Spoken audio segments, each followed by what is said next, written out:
96 онд одоо 17 настай байхдаа FM ажиллуулж ирсэн. Тэр үе чи Монгол 3 FM байсан шүү дээ. Хөхтөнгөр гэдэг улсын 102.5 гээд арай жоох маань дээдл үеих. Тэгээ 105.5 гээд пол дээр FM байсан. Тэгээ тэрийг анх ажиллуулж ирсэн.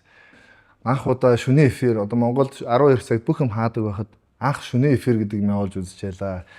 Дөнгөж Монголд гар ус гарч ирээ хэдхэн сар болсон тэр үед.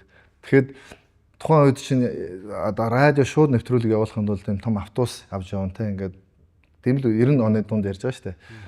Тэгэхэд би гар утсаар шууд эфир анх удаа ингээд явуулж үзэж явах маш амархан.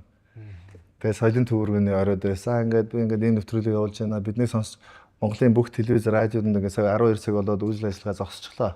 Намайг сонсож байгаа хүмүүс байна уу? Одоо би уцаар студи руу яриад FM руу яриад FM-ээр шууд засаж байгаа шүү дээ. Тэгэхээр нэг Улаанбаатар алгаж байгаа.